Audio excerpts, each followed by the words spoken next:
శివోహం భక్తి ఛానల్కి స్వాగతం అండి. అందరికీ నమస్కారం.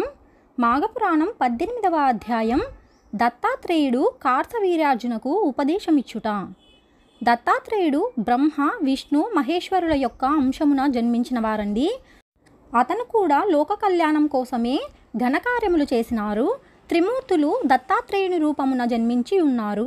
దత్తాత్రేయుని కాలంలో కార్తవీర్యార్జునుడను క్షత్రియ వీరుడు మాహిష్మతి అను నగరమును రాజధానిగా చేసుకొని పాలించుచుండెను. అతనికి గురువర్యులు దత్తాత్రేయుడు. ఒకనాడు దత్తాత్రేయుని ఆశ్రమమునకు కార్తవీర్యార్జునుడు వెళ్ళి నమస్కరించి, గురువర్య, మీ అనుగ్రహం వలన అనేక విషయాలు తెలుసుకొని ఉంటిని. మాఘమాసం యొక్క మహత్యమును విని ఉండలేదు. కావున మాఘమాసము యొక్క విశిష్టతను గురించి, మాఘ స్నాన ఫలము గురించి నాకు వివరించవలసినదిగా కోరుచున్నాను అని దత్తాత్రేయుడు కోరెను. దత్తాత్రేయుడు కార్తవీర్యార్జుని కోరికను మన్నించి ఈ విధముగా వివరించిరి. భూపాల, భరతఖండములోనున్న పుణ్య నదులకు సమానమైన నదులు ప్రపంచమందెన్నడూ లేవు. ఈ నదులలో ముఖ్యమైనవి 12. అందుచేతనే వీటికి పుష్కర ప్రవేశం కలుగుచున్నది. బృహస్పతి ఒక్కొక్క సంవత్సరము ఒక్కొక్క రాశి అందున్నప్పుడు ఆయా నదులకు పుష్కరారంభం అగును. కనుక అటువంటి నదుల యందు స్నానం చేసి దాన పుణ్యములు ఆచరించిన ఎడల దాని వలన కలుగు ఫలమును వర్ణించుట నాకు కూడా సాధ్యము కాదు. అందును మాఘమాసమందు నదిలో స్నానము చేసిన గొప్ప ఫలితం కలుగుటయేగాక జన్మరాహిత్యం కలుగును. కనుక ఏ మానవుడైనను మాఘమాసములో నదీ స్నానము తప్పకుండా చేయవలెను. అటుల చేయని ఎడల ఆ మనుజుడు జన్మజన్మలందు తాను చేసుకున్న పాపఫలము అనుభవించక తప్పదు.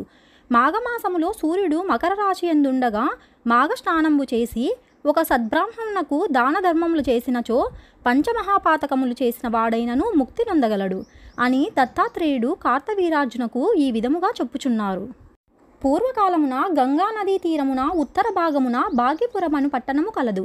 అందు నివసించు జనులు భాగ్యవంతులు. గొప్ప వ్యాపారములు చేసి దానము సంపాదించి అపర కుబేరుని వలెనున్నారు. ఆ నగరమున హేమంబరుడను వైశ్యుడు గలడు. అతడును గొప్ప ధనవంతుడు. బంగారు నగలు, నాణెములు రాసుల కొలది ఉన్నవారు. మరి కొంతకాలమునకు హేమంబరుడు చనిపోయెను. తండ్రి చనిపోగానే ఇద్దరన్నదమ్ములు తండ్రి ఆస్తిని భాగములు వేసి పంచుకొని ఇష్టమొచ్చినట్లు పాడు చేయుచుండిరి. ఇద్దరూ చెరొక ఉంపుడు గత్తెను చేరదీసి కులభ్రష్టులు అయి ఉండిరి. ఒకనాడు పెద్ద కుమారుడు దైవవశమున అడవిలో పెద్ద పులి నోటబడి చనిపోయినారు. చిన్న కుమారుడు వేశ్యతో ఉద్యానవనంలో విహరించుచుండగా కర్మవశాత్తు త్రాచుపాము కరుచుటచే నోటి వెంట నురగలు గ్రక్కుచూ చనిపోయినారు. ఈ విధంగా హేమంబరుని కుమారులిద్దరూ చనిపోయినారు. యమదూతలు వచ్చి వారిద్దరిని యమలోకమునకు తీసుకుని వెళ్ళిరి. చిత్రగుప్తుడు వారి జాబితాలు చూసి పెద్దవానిని నరకంలో పడవేయమన్నారు. రెండవ వాణిని స్వర్గలోకమునకు పంపించమన్నారు.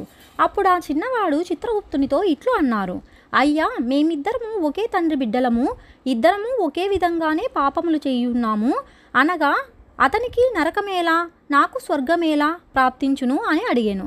ఆ మాటకు చిత్రగుప్తుడు, ఓయి వైశ్యపుత్ర, నీవు నీ మిత్రుని కలుసుకొనుటకు ప్రతిదినము గంగా నది దాటి ఆవలిగట్టునున్న నీ స్నేహితునితో సంభాషించి వచ్చుచుండెడివాడవు.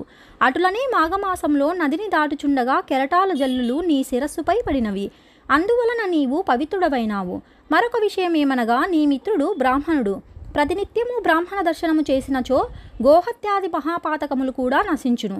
కావున విప్రుని చూచుట వలన నీకు మంచి ఫలితమే కలిగినది. అదీనుగాక ఆ బ్రాహ్మణుడు పఠించు గాయత్రీ మంత్రమును కూడా నీవు విని ఉన్నావు. గంగానదిలోని నీరు నీ శరీరం మీద పడినది గనుక నీ పాపములు నశించినందున నిన్ను స్వర్గానికి పంపుచున్నాను అని చిత్రగుప్తుడు వివరించెను. ఆహా, ఏమి నా భాగ్యము! గంగాజలము నా మీద పడినంత మాత్రముననే నాకింతటి మోక్షం కలిగినదా అని వైశ్య కుమారుడు సంతసించి దేవతలతో స్వర్గలోకమునకు వెళ్ళిపోయెను. మాఘపురాణం 18వ అధ్యాయం సంపూర్ణం. మరొక వీడియోలో మాఘపురాణం 19వ అధ్యాయం గురించి తెలుసుకుందామండి. సెలవు మరి. స్వస్తి.